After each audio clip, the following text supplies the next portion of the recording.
370페이지에 보면 제 공인중개사의 매수성 대리 등록에 관한 대법원 규칙 예규 부분이 있습니다.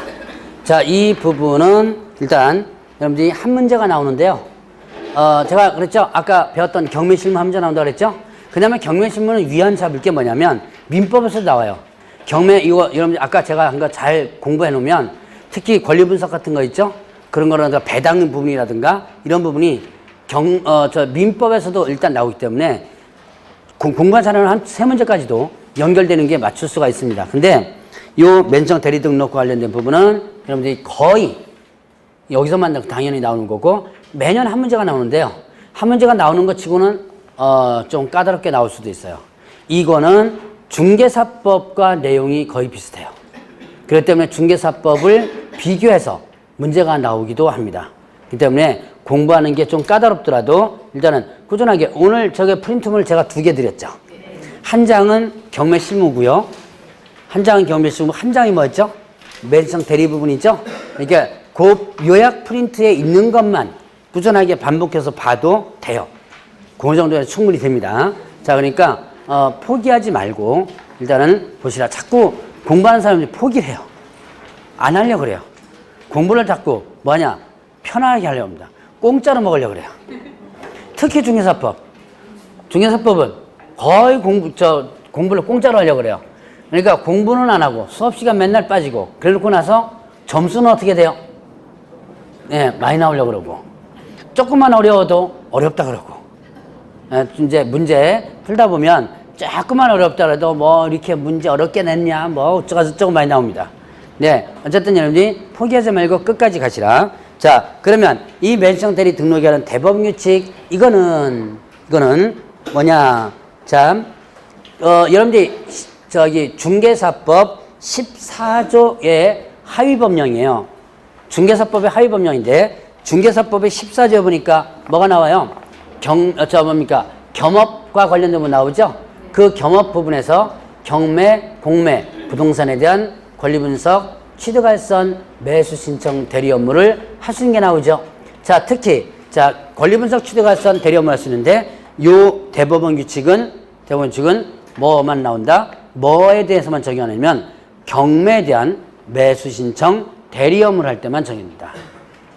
자, 그래서 다시 한번 이 대법원 규칙은 뭐 할 때만 적용된다? 경매에 대한 뭐예요? 대리 업무 할 때만. 그러니까 경매에 대한 권리분석과 취득할선, 권리분석과 취득할선 할 때는 이거 적용된다 안 된다? 안 되는 거예요. 안 되고 뭐 할 때만? 대리 업무 할 때만 적용되는 거죠. 자, 그러면 이제 대리권의 범위. 자, 일단 이 대리 업무를 할 때는 이 대법원 규칙에 의한 대리 등록을 하고 나서 업무를 해야 되는데 대리권의 범위가 있습니다. 자, 대리권의 범위부터 한번 보도록 하겠습니다. 자, 일단 대리할 수 있는 것은 대리권의 범위인데 이 범위가 자, 매각길날 하는 거 4가지예요. 매각길날 하는 거 4가지. 자, 하나씩 외우려고 그러지 말고 매각길날 무슨 일을 했다는 걸 한번 기억해 보세요. 자, 매각길날 파는 날 가서 내가 낙찰받는 거죠. 그때 뭐 했죠? 보증 제공하죠. 보증 제공하고 그 다음에 하나 더 하죠. 입찰표를 작성해서 뭐 한다? 제출하는 거. 이거를 이제 대신해서 할 수 있고요. 대리해서 할 수 있습니다. 그 다음에 자, 보증 제공하고 입찰표 작성 제출합니다. 기다렸다가 최고가가 떨어졌어요. 그럼 뭐 할 수 있어요? 차순위 할 수 있죠. 그래서 차순위 매수 신고를 할 수 있고요. 그 다음에 이것도 떨어집니다. 아니면 이거 안 하래요. 포기합니다. 그럼 뭐예요? 돈 돌려달라고 할 수 있죠? 보증 반환. 자, 보증에 대해서 반환 신청을 할 수 있는 거. 반환 신청할 수 있는 거. 요 4개를 대리할 수 있다. 자, 이게 뭐 하는 거예요? 매각길 하는 거야. 파는 날 하는 겁니다. 파는 날. 자, 파는 날 하는 4가지입니다. 다시 한번 4가지 뭐 있죠? 보증 제공, 입찰표 작성 제출, 그 다음에 사순위 매수 신고, 그 다음에 또 보증 반환. 이렇게 되고요. 자, 그 다음에 또 이제 우선 매수 신고 있어요. 자, 공유자에 대한 뭐다? 우선 매수 신고할 수 있고요. 그 다음 부도임대주택에 대한 임차인에 대한 우선 매수 신고 있어요. 여러분 교제했으니까 교제 있는 거 갖고 보면 돼요. 그리고 또 우선매수 신고 있다면 이때 차순위에 대한 지위를 뭐한다? 포기하는 걸 할 수 있다. 자, 요거는 우선매수 신고와 관련된 우선매수라는 게 뭐예요? 여러분들 교재 우선매수라는 게 뭐죠? 먼저 사겠다는 거죠. 먼저 사겠다. 자, 여기에 A, B, C 이 땅을 A, B, C가 공유하고 있습니다. 공유하고 있다면 자, 공유적 우선매수 신고 제도에 관련된 부분이에요. 그럼 각각에 뭐가 있죠? 예, 지분이 있겠죠. 자, 공유가 있다면 각각의 지분이 있을 거예요. 근데 A의 지분, 자, 지분은 단독 처분 가능하죠? 자, 공유물은 전원 동의를 받아야 지만 지분은 단독 처분이 가능하죠? 이게 단독 처분이 가능하니까 뭘 할 수 있다? 경매가 들어올 수 있어요. 그래서 이 A의 지분에 대한 경매가 들어옵니다. 그러면 이때 법원에서는 B와 C에게 A의 지분 경매가 들어왔다는 사실을 통지해요. 그러면서 뭐 할 수 있도록 우선 매수 신고를 할 수 있도록 하는 거예요. 먼저 사겠다는 신고를 할 수 있도록 합니다. 자, 그러면 이때 우선 매수 신고 먼저 사겠다고 신고하는데 내가 가격을 정하는 게 아니고요. 자, 어떤 가격으로 하냐면 최고가 매수 신고인이 써낸 가격으로. 자, 이건 수업만 듣고 일단 넘어가셔도 돼요. 최고가 매수 신고인이 써낸 가격으로 내가 먼저 사겠다로 신고하는 거예요. 그리고 내가 가격 정하는 건 아닙니다. 그러면 이때 먼저 사겠다라고 신고하면 누구한테 먼저 판다? 다른 공유자 B와 C에게 먼저 법원에서 팔립니다. 왜 얘한테 우선권을 주는 거예요? 우선권 준이는 얘가 공유물을 가지고 있는 사람들이죠? 그렇기 때문에 얘한테 우선권을 일단 주는 거예요. 그러면 이렇게 우선매수 신고가 있다면 절제 얘한테 먼저 팔죠. 그럼 얘는 절제 어떻게 돼요? 물건 뺏기죠? 예, 이때는 뭘로 본다? 자, 차순위 매수 신고로 보게 되는 거예요. 차순위로 간주합니다. 그러면 이때 나는 이거 살려고 왔지 차순위 하려고 올린 건 아니다. 나 안 할래. 포기할 수 있어. 이렇게 했는 거예요. 이건 내가 원해서 차순위가 되는 것은 아니죠. 그러니까 포기할 수 있습니다. 그래서 차순위에 대한 지위를 포기할 수 있는 거예요. 자, 이렇게 우선매수 신고 제도가 있습니다. 대략 여기까지만 여러분들 일단 1차적으로 기억하면 돼요. 자, 그 다음에 부도임대주택에 대한 임차인 우선매수 신고 제도가 있는데, 자, 여러분들 임대아파트 있죠? 여러분들 여기 임대아파트가 있을 거예요, 아마. 근데 대부분 많이 뭐가 있어요? 주공임대가 있죠. 주공임대는 부도 날 리가 없습니다. 주택공사가 무너지기 전까지는 부도 날 리가 없어요. 근데 민간건설 임대아파트 있죠. 가장 대표적으로 왜 민간건설 임대아파트 임대사업 하다가 요즘에 말썽 일으킨 회사 하나 있죠. 임대사업 하다가. 예, 부영. 이 회사가 임대아파트 장사하다가 이제 본격적으로 분양 쪽에 뛰어들어가지고 현재 공사가 워낙 개판이죠. 이게 그 버릇이에요. 왜냐하면 임대아파트는 임대해주기 때문에 공사 대충 해도 되거든요. 그러니까 임대아파트 잘못 가면요, 위에서 물 새고 난리 나요, 일단. 대충 난리물에 지는 게 많아가지고. 자, 이런 민간건설 임대아파트는, 자, 분양을 한 아파트는요, 미리 분양을 해서 돈을 끌어들이죠. 그래가지고 그 돈 갖고 돈을 짓거든요. 그런데 이 임대아파트는 파는 게 아니잖아요. 그러니까 돈이 없어요. 그럼 누구 돈 갖고 짓냐면, 은행 돈 갖고 일단 져요. 은행 돈을 끌어들여가지고 아파트를 짓습니다. 그러면 은행 돈 끌어서 아파트를 짓으니까 은행에서 가만히 있지 않겠죠? 짓자마자 여기다가 뭐 든다? 저당권을 설정해놓고 나서 그 다음에 뭘 드린다? 임차인을 드리는 거예요. 그럼 문제는 저당권 설정해놓고 임차인 드리니까 나중에 이 저당권 못 갚죠? 그럼 졸제 뭐가 되는 거야? 이거에 의해서 경매가 들어가야 되죠. 그때 이제 임차인들이 난리 나죠. 그래서 한 10몇 년 전 같은 보면 이 임차인들 피켓 들고 임대아파트에서 싹 날라간다 그래가지고 피켓 들고 데모하기도 하고 막 그랬었어요. 바로 이런 임차인들을 보호하는 목적으로 한 것이 바로 뭐다? 이때 이 임차인에게 뭘 주는 거? 우선 매수 신고권을 준 거예요. 먼저 사겠다는 신고를 하면 이 뒤에부터는 똑같아요. 어떤 가격으로?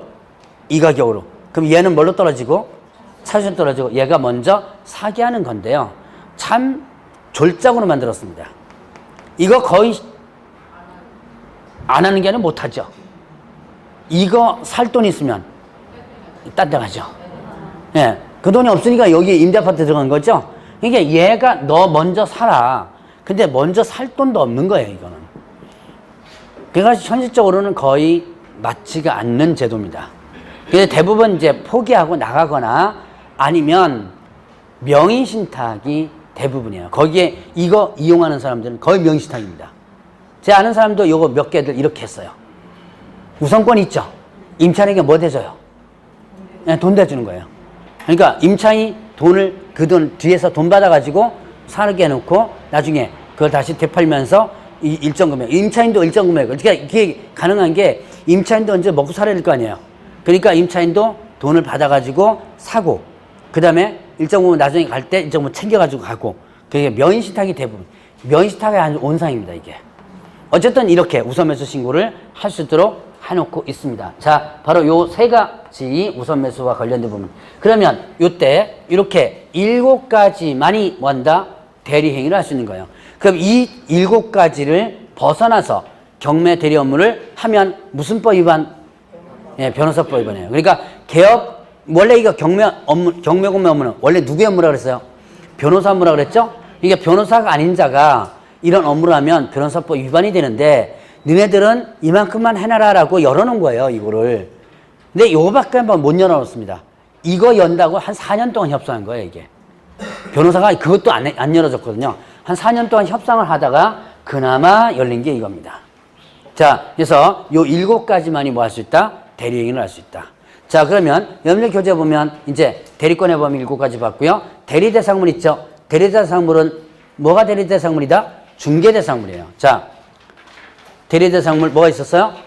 토지, 건물, 임목, 광업재단, 공정자단 있었죠? 그럼 대리대상물이 결국 뭐다? 중개대상물이 되는 거죠. 자, 그러면 이제 또 이렇게 대리업무를 하기 위해서는 대법원 규칙에 의해서 뭐 한다? 대리 등록을 해줘야 되는데요. 이 대리 등록 신청은 어디다 한다? 사무소 소재지 지방법원장. 자, 사무소 소재지 지방법원장에게 합니다. 자, 이때 법원 조직조를 잠깐 보면 대법원 있고요. 그 다음에 또 고등법원 있고요. 그 다음에 뭐가 있냐면 지방법원 있습니다. 그 다음에 뭐가 있냐면 지원 있고요. 그 다음에 시, 군 법원 있어요. 이게 법원에 있는 기본적인 조직도고, 그 다음에 법원의 행정 업무를 담당하는 곳이 있습니다. 뭐가 있냐면 법원행정처. 법원 행정처예요. 자, 이제 이렇게 조직을 제가 해놨는데 이유가 있습니다. 자, 법원행정처장과 지방법원장 두 가지가 계속 이 대법원 규칙에서 나와요. 자, 대리 업무와 관련된 총괄적 업무를 담당하는 것은 누구? 총괄적 업무는 법원 행정처장이 담당하고요. 실무적 업무를 담당하는 것은 누구다? 지방법원장.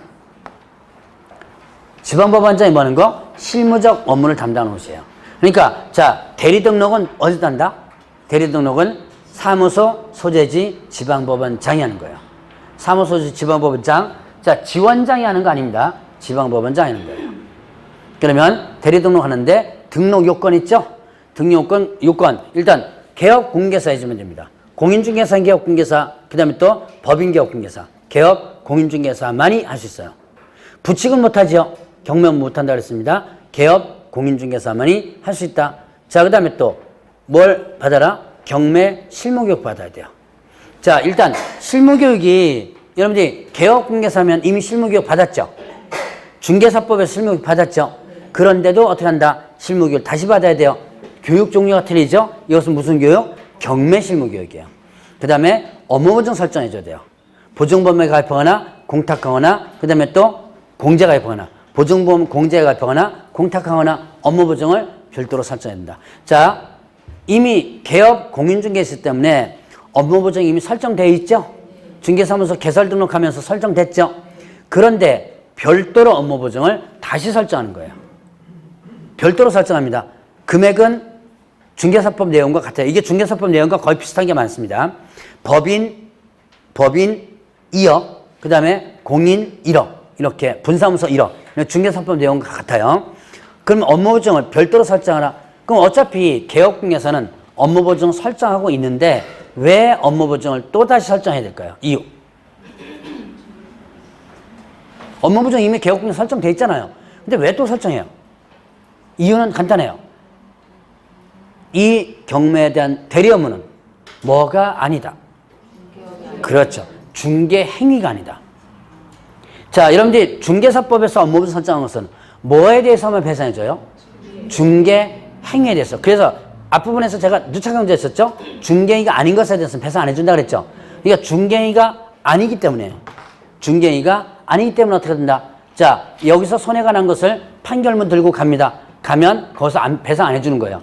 그래서 별도로 어떻게 한다? 설정을 해줘야지만 된다는 얘기예요. 자, 업무보증을 근데 미리 설정하랍니다.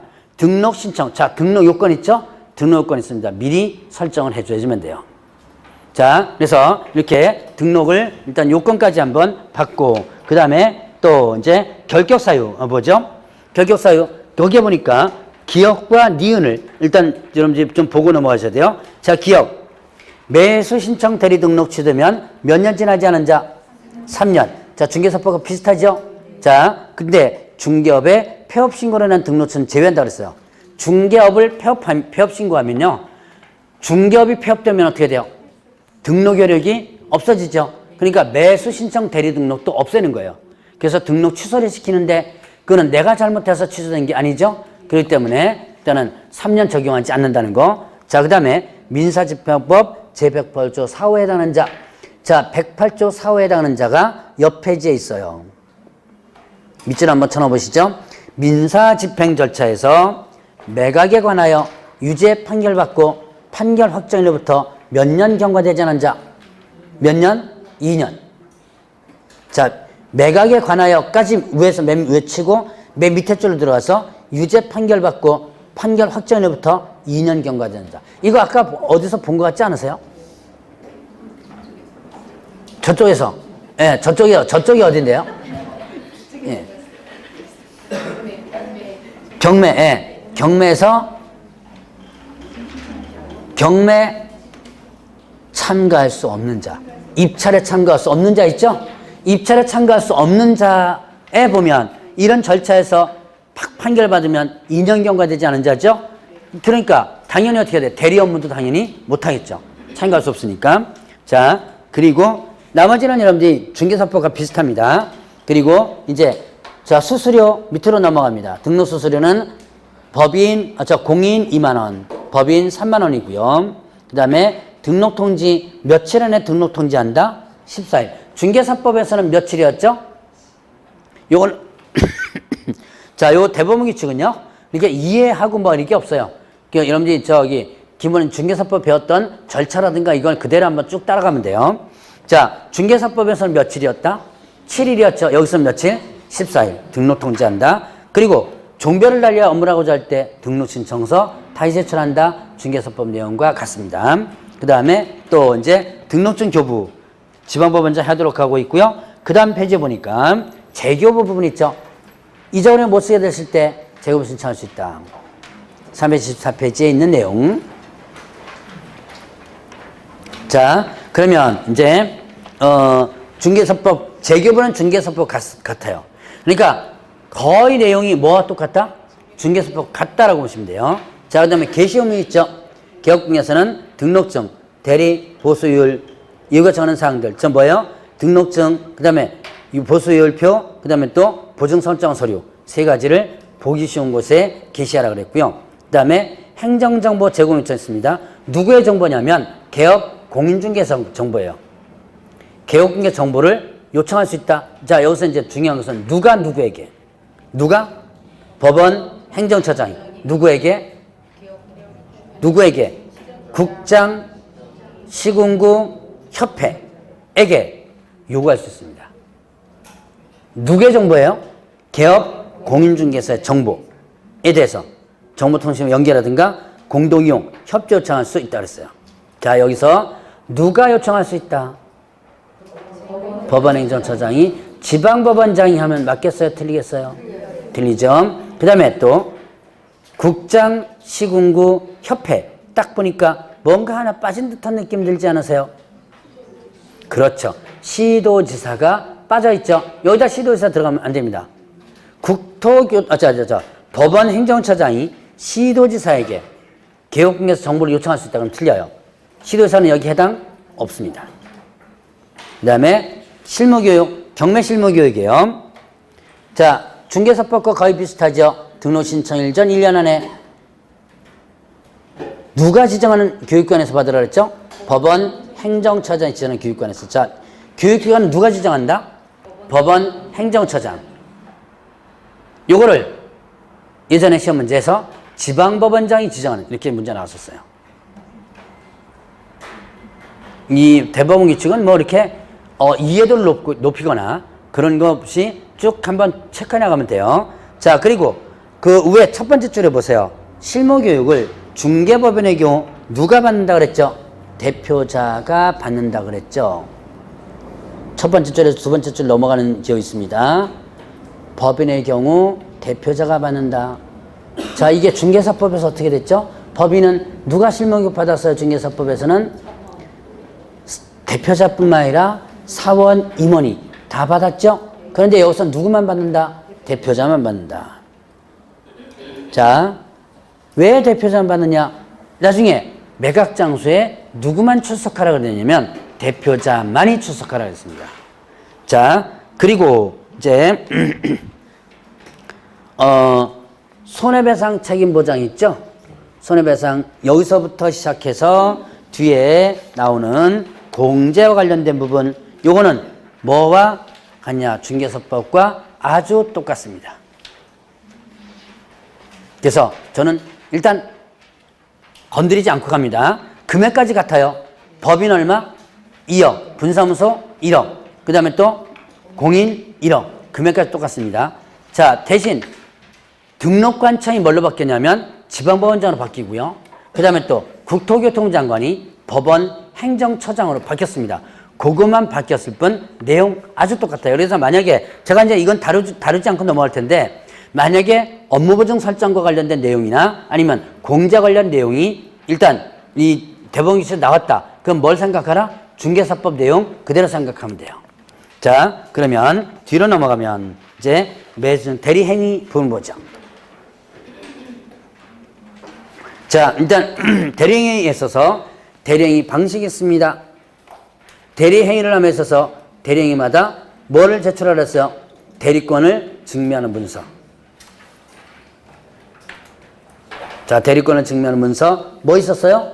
본인의 인감증명 첨부된 위임장. 위임장이 뭐 첨부예요? 인감증명서. 그리고 대리등록증 4번. 자, 대리등록한 개업공개사만이 대리 업무를 할 수 있죠? 그래서 대리등록증 4번 들어가고요. 자, 그 다음에 또 그 밑에 보세요. 리을에 한번 보세요. 법인의 경우에는 이랬죠. 대리권을 증명하면서 왜 뭐도 들어간다? 대표자 자격을 증명하면서 들어간다. 법인은 특별히 대표자 자격을 증명하면서 들어가고요.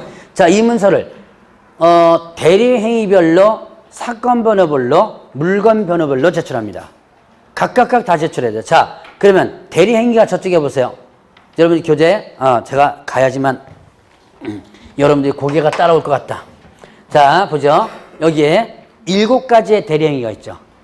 이 보증제공, 입찰표 작성 제출, 차순위 매신고, 보증반환 각각의 대리행위별로 이 대리권을 증명서를 하나씩 다 제출해줘야 돼요.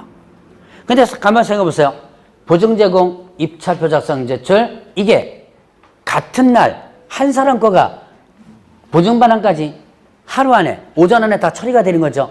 한 사람 거를 하나씩 제출하긴 그렇죠. 예외, 같은 날 같은 장소에서 대리행위를 이렇게 동시에 하는 경우에는 하나의 문서로서 가름할 수 있다. 예외고요. 원칙적으로는 하나씩 다 제출해줘야 돼요. 자, 그러면 이제 매각장소에 누가 직접 출석하라? 매각장소에 개업 공인중개사가 직접 출석하라. 자, 소속중개사가 출석할 수 있어 없어요? 없다. 누구만 출석한다? 예, 개업 공인중개사만이 출석한다. 법인은 누구만요? 대표자만 출석한다. 요거 지금 여러분들 지금 대법원 규칙은 오늘 처음 배우는 거예요. 제가 11월 달 강의 때도 안 했고 1월 달 강의 때도 안 했죠. 그래서 오늘 처음 배우는 거기 때문에 그런데도 뭐가 비슷비슷하지 많이 들어봤던 것 같죠. 중개사법과 비슷비슷하고 아까 배웠던 경매와도 비슷비슷한 부분이 많아요. 자, 그러면 이제 또 사건 카드 보겠습니다. 자, 사건 카드. 자, 개업 공인중개사는 대리등록한 개업중개사는 사건 카드를 사무소에 비치해 놓습니다. 비치해 놨다가 위임받게 되면 사건 카드를 작성을 합니다. 그 다음에 또 이거를 보관을 해요. 몇 년간 보관한다? 네, 5년간 보관합니다. 그리고 이거는 또 하나 중요한 거, 이거는 자, 위임인에게 교부하는 서면이 아니에요. 이거 뭐 하는 서면이 아니다? 교부하는 서면이 아니다. 작성해서 뭐만 해주는 거? 보관만 하는 서면이에요. 자, 그리고 사건 카드에는 등록된 인장을 사용해 줘야만 됩니다. 이때 등록인장 사용은 중개사법엔 등록인장입니다. 여러분 중개사법에서 인장 등록한 거 있죠? 그거를 이때 여기서도 사용해 줘야 돼요. 그리고 사건 카드에 기재하는 사항이 있습니다. 여러 가지가 있는데요. 하나 꼭 기억하세요. 보수액. 나머지 기억 안 해주는데 보수액만 기억하세요. 왜 기억하느냐? 중개사법에서 중개보수 어디다 기재하죠? 네, 맞아요. 확인설명서. 자, 지금 계속 뭐와 비교하고 있는 거예요, 지금? 중개사법과 계속 비교가 있죠? 자, 지금 여러분들이 중개사법에서는 중개보수 금액과 산출 내역을 확인설명서에 기재합니다. 근데 여기서는 어디다 기재한다? 사건 카드에 기재합니다. 요거 조심을 해보시고요. 자, 그러면 이제 이렇게 해서 사건 카드 작성하고 그 다음에 이제 확인설명 합니다. 확인설명 어떻게 해요? 성실 정확하게 뭐하고 설명하고 근거 자료 제시하라. 확인설명 어떻게 한다? 중개사법 같죠? 성실 정확하게 설명하고 근거 자료 제시하라 그랬습니다. 이때 확인설명 사항 보죠. 표제 경부 이렇게 한번 보세요. 자, 첫 번째는 표시 및 권리관계. 자, 네 가지 있죠? 확인설명사항 네 가지. 자, 뭐가 있다? 표제 경부. 자, 표시 및 권리관계 표제에다가 동그라미 치세요. 자, 지금 378페이지 하고 있는 중이죠? 다 찾고 계시죠? 다 찾았죠? 거의 순서대로 하니까. 자, 일단 표제 경부 표에다 동그라미 표시 및 권리관계 제한사항 제에다 동그라미 경제적 가치 경리에다 동그라미 부담 인수에 될 사항. 자, 이렇게 해서 부담 인수에 될 사항이 있습니다. 자, 그러면 보죠. 표시 및 권리관계 표시사항과 권리관계 사항이에요. 제한사항 공법상 제한사항이 있습니다. 자, 경제적 가치가 뭐예요? 생각해 보세요. 현재 가격, 현재 시가. 현재 가격. 현재 이 부동산이 얼마 정도, 시가로 만약에 거래한다면 얼마 정도에 거래된다. 자, 지금 경매는 뭐 갖고 움직여요? 최저 매각 가격. 지금 가격 아는 건 뭐밖에 없어요? 최저가가 얼마다 라는 것만 지금 알고 있죠. 근데 현재 가치가 얼마인지 알아야지만 그걸 기준으로 내가 써낼 금액이 나오죠.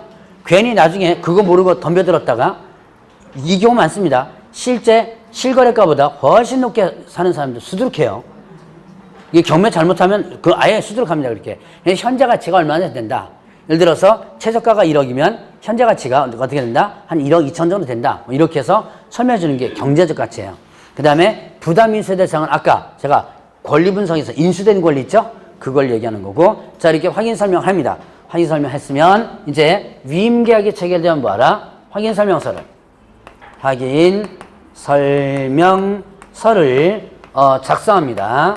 작성해서 그 다음에 뭐 한다? 일단은 위임인에게 교부해 주고요. 그 다음에 또 보관합니다. 몇 년간 보관한다? 네, 5년간.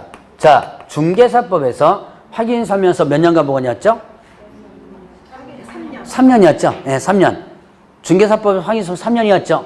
그런데 여기서 뭐다? 5년이에요. 그 이유가 있죠. 이 확인 설명서를 어떻게 해가지고 사건 카드에 사건 카드에 뭐 해가지고 철해서 자 사건 카드에 철해서 보관해 줘야 돼요. 그래서 일단은 같이 5년이다. 사건 카드가 몇 년이니까 5년. 자 그러면 확인 설명서 작성할 때 이때도 마찬가지로 등록된 인장을 뭐하라? 사용하라. 중개사법엔 등록된 인장 사용하라 했습니다. 자 이제 확인 설명을 다 했습니다. 그러면 이제 보수와 관련된 부분을 보죠. 자 여러분들 교재 보면 이제 보수실비 그러니까 대리에 관해서 매수인장 대리에 관해서 위임으로부터 소정의 보수받는데요. 자 보수의 명목으로 돈 또는 물건을 받거나 초과해서 받아서는 안 된다고 그랬고요. 자 그리고 보수에 대해서 위임 계약 체결 전에 설명해 줘야 돼요.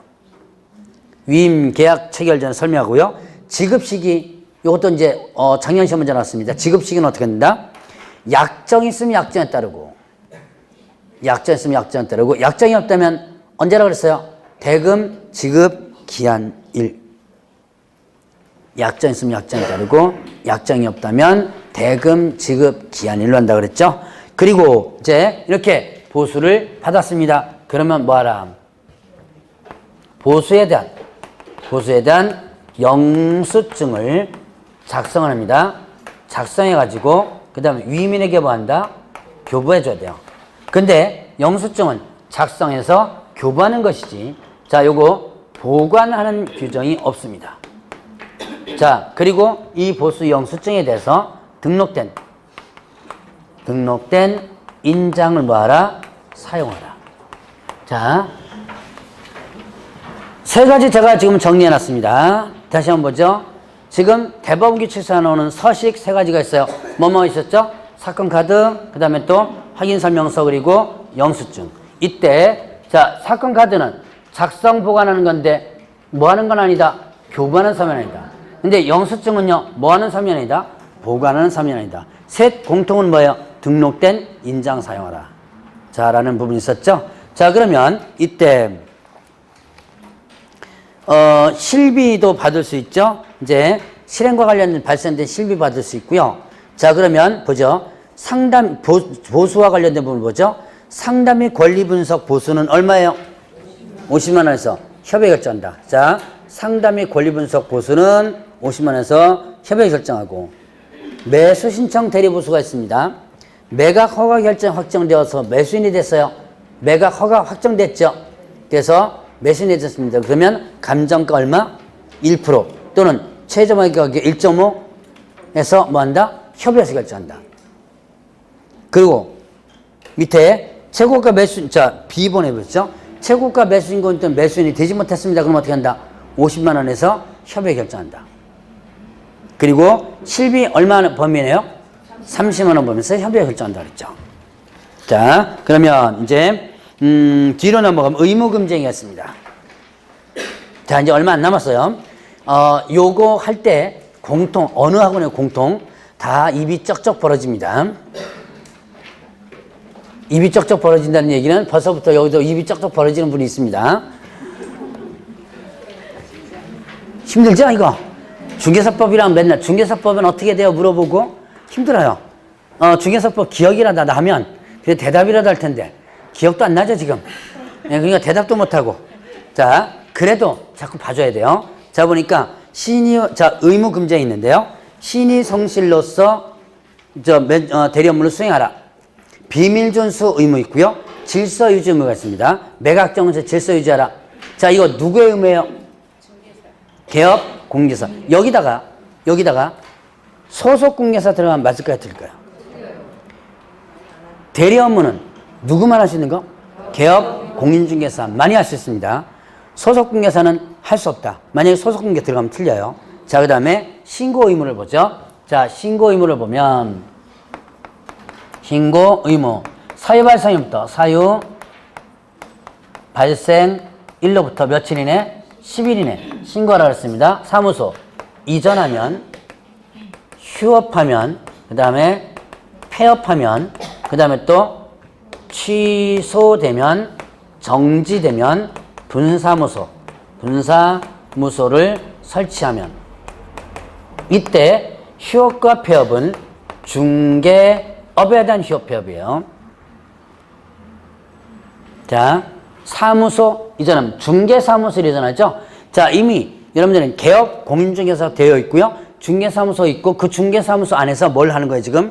매수신청 대리 업무를 하고 있는 중이죠. 근데 중개사무소를 이전합니다. 이전 절차는 중개사법과 아주 똑같습니다. 단, 자, 이러면 이제 중개사법에서는 사무소 이전하면 이전한 날부터 며칠이네? 10일이네. 어디다가 이전 신고하죠? 이전 후 등록관청이죠. 여기서는 이전 후 예, 지방법원장. 요거만 다를 뿐 이전 절차 토시 하나 안 틀리게 다 똑같아요. 뭐만 다르다? 등록관청은 뭘로 바꿔놨어요? 지방법원장으로 바꿔놨습니다. 그거만 빼고는 똑같아요. 이전 절차. 자, 그 다음에 서류 송부 요청하고 서류 송부해 주는 것까지 똑같아요. 자, 그 다음에 휴업협. 자, 휴업협. 뭐에 대한 휴업협 하면 중개업에 대한. 자, 중개업에 대한 휴업협을 한다면 그럼 중개사법에서는 휴업협 하고자 할 때 신고하죠. 그런데 자, 이거를 대법원 규칙에서는 10일 이내 신고하도록 하고 있어요. 중개업에 대한 휴업협 하면 며칠 이내? 10일 이내 신고하도록 하고 있다. 자, 요걸 중심으로 나머지 뭐 요거는 그렇게 크게 중요한 게 아니고요. 뭐 분사무소 설치해도 별도로 신고해 줘야 되고요. 자, 그러면 그 밑에 한번 보세요. 대리업에 대한 휴업협 신고 있죠. 그것도 중개사법과 같습니다. 자, 매수신청 대리업에 대한 3개월을 초과하여 휴업하고자 할 때, 업무재개하고자 할 때, 기간 변경하고자 할 때, 폐업하고자 할 때 신고한다. 자, 그러면 다시 보겠습니다.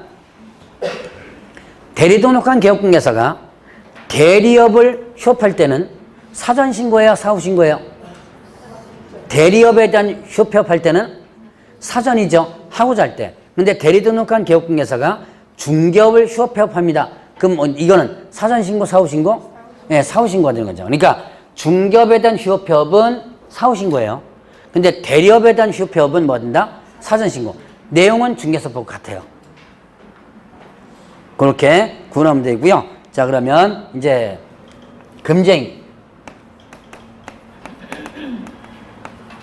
오늘 이거 다 배웠다고 머릿속에 다 들어가는 거 아닙니다. 듣고 다음 파트 때 더 듣고 하다 보면 일단 조금씩 머리에 들어가요. 금제인은 뭐냐면 상대 등록 취소입니다. 금제인은 상대 등록 취소. 자, 금제인을 보죠. 일단 이중 등록, 그 다음에 또 직접 매수, 이중 대리, 그 다음에 양도대여 있었고요. 다른 개업공개사의 명의를 사용하는 행위, 그 다음에 경매 입찰 방해, 경매 입찰을 뭐한다? 방해하는 행위. 자, 그 다음에 또 허위기재. 뭐에 대해서 허위기재요? 사건 카드라든가, 그 다음에 또 확인 설명서에 대해서. 사건 카드 확인 설명서에 대해서 허위기재하거나 필수적 기재사항을 누락하는 애 있고요. 그 다음에 이제 다른 법 위반해서도 안 된다. 뭐 이게 금쟁이 있습니다. 이건 여기도 안 쓰죠. 앞에 4가지가 중심이 돼야 돼요. 4가지. 자, 보죠. 이중 등록. 양도대여. 2가지 먼저 보죠. 중개사법 비교해 보겠습니다. 자, 중개사법에서 이중 등록하거나 등록증 양도대여 하면요. 어떻게 되죠? 1-1 있고요. 또 상대인가요? 절대인가요? 그렇죠. 절대 등록 취소죠. 지금 중개사법 얘기하는 거죠? 중개사법에서는 절대 등록 취소예요. 그러니까 양도대여 하거나 이중 등록하면 등록이 반드시 취소되는데 여기서는 지금 이게 여기 금제에 나와 있고 여기 어떻게 되죠? 상대 등록 취소가 되죠. 예, 그러니까 만약에 이게 중개사법에는 절대지만 여기서는 뭐가 된다? 상대 등록 취소가 되는 거예요. 그 다음에 자, 2번째 직접 매수. 제가 직접 매수라고 표현했는데 여러분들 교재를 한번 보세요. 매수 신청 대리된 사건에 있어서 매수 신청에서 매수 전환이. 이게 무슨 말이에요? 매수 신청 대리된 사건에 있어서 매수 신청인으로서 매수하니. 예. 맞아요. 내가 위임받은 사건을 그 사람에게 낙찰받게 해줘야죠. 물건이 괜찮아 딱 보니까 내가 받은 거죠. 네, 내가 받은 거죠. 자, 이게 제가 직접 매수라고 표현했습니다. 이렇게 하면 안 된다가. 그 다음에 이중대리. 자, 동일 부동산에 대해서 서로 이해관계가 다른 2인 이상으로부터 대리행위를 받는. 자, 이건 뭐냐면, 자, 보죠. 여기에 A로부터도 대리권을 받습니다. 낙찰받아 주겠다고. 이건 쌍방 대리가 아니에요. 쌍방 대리랑 개념 틀려요. B로부터도 낙찰받아 주겠다고 위임받은 거예요. 그럼 물건 하나 가지고 양쪽으로 갈라줄 수는 없죠. 그러니까 결국은 한 사람은 어떻게 돼요? 떨어지게 돼 있죠. 그럼 결국 뭐만 챙기는 거예요, 지금? 예, 수수료, 보수만 챙기는 거죠. 이러면 안 된다라는 얘기가 요겁니다. 이중대리. 자, 그 다음에 이제 다른 경우에 명의사용, 경매입찰 방해, 그 다음에 허위기재. 자, 요것도 이제 한번 유념해 보세요. 어디다가 사건 카드라든가 확인 설명서에 허위기재거나 필수적 기재사항을 누락하는 행위를 금지한다. 자, 그러면, 그죠. 이제 이렇게 해서 내용을 한번 쭉 봤고요. 자, 지도감독을 보겠습니다.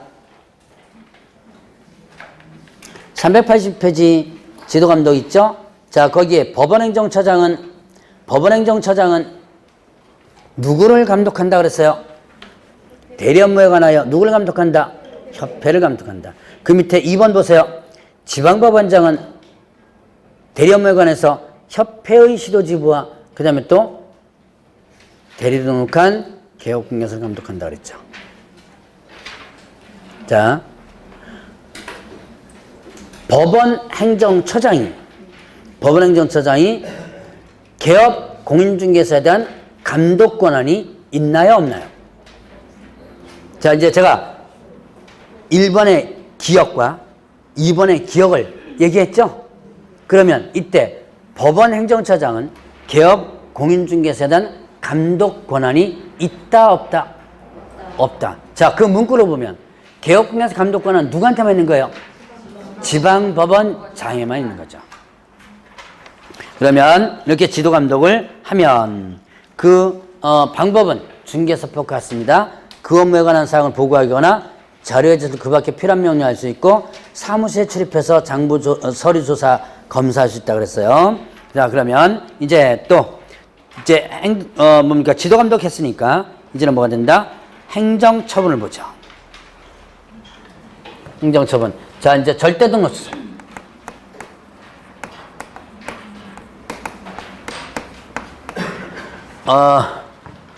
중개사법도 지금 몰라가지고 그런데 여기도 또 등록 취소가 또 나옵니다.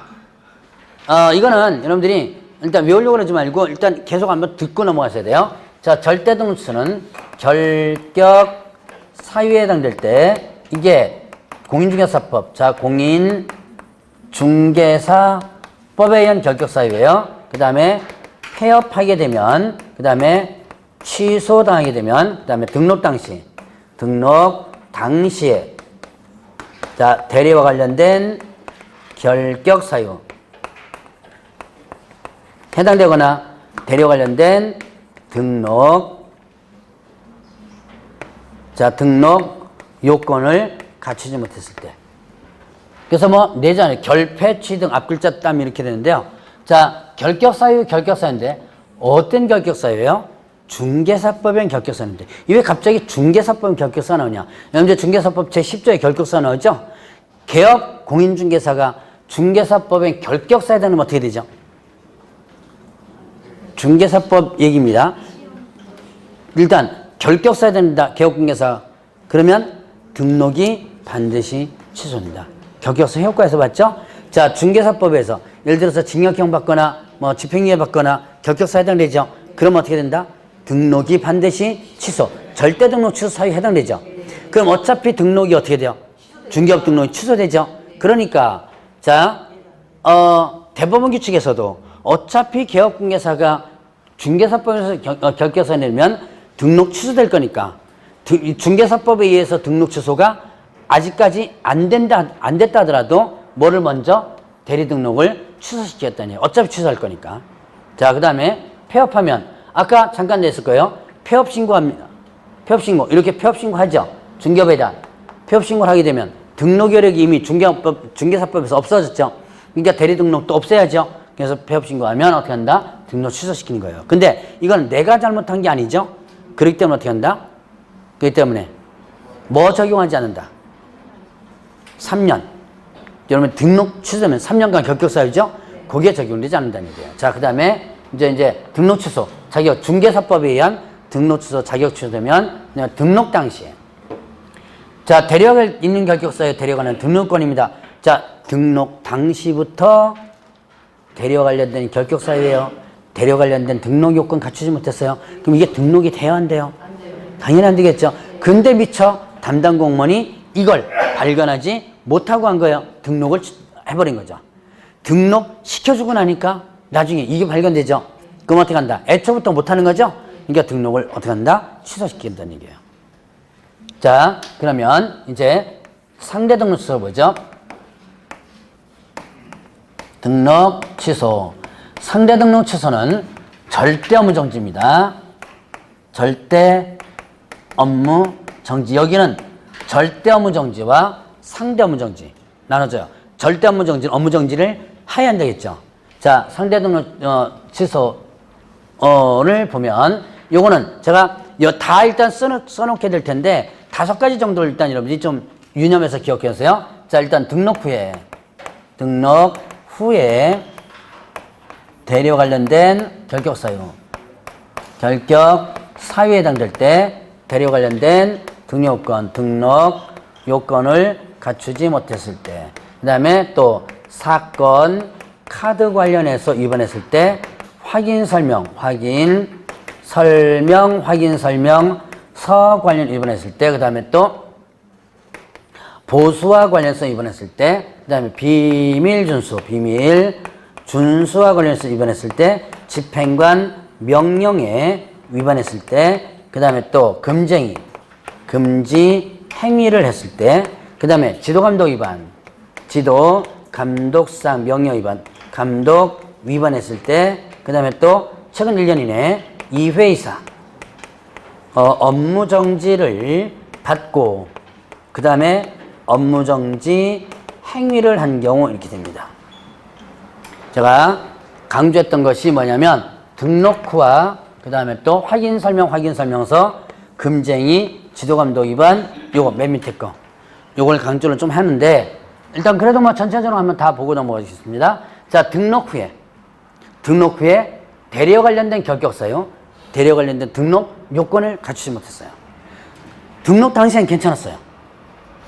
등록 당시엔 요건이 돼가지고 겠는데 하고 나서 보니까 요건이 안 맞거나 결격사유 되는 건 이겠죠?